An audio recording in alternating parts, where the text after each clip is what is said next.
Welcome to Burlap Teachers. Enjoy the video. You start by confirming prerequisites. Bluestacks 5 or newer and updated Windows controller drivers, because outdated drivers block input. Once done, plug in your Xbox controller via USB or pair it by Bluetooth in Windows so the system recognizes it. Next, open Bluestacks and go to Settings, then Preferences, and enable Gamepad support.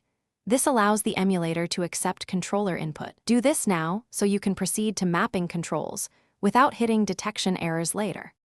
With your game running, open the Game Controls Editor. This is where you map inputs because touchscreen emulation needs explicit bindings. Once open, switch to a gamepad profile and drag virtual buttons onto the on-screen controls to match your Xbox A, B, X, Y bumpers, triggers, and sticks. Make sure to set analog stick dead zone and sensitivity. This reduces drift and improves aiming.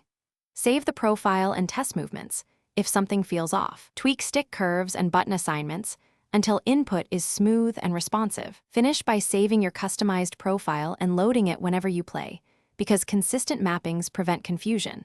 Test controls in a safe in-game area or tutorial to confirm actions and responsiveness.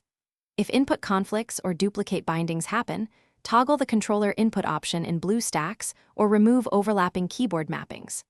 For lag, reduce Bluestacks allocated CPU/cores, close background apps, and check your controller firmware. Those steps often resolve latency. If nothing works, reconnect the controller and relaunch Bluestacks to reset the input stack. Thanks for watching. Consider subscribing if this video helped you.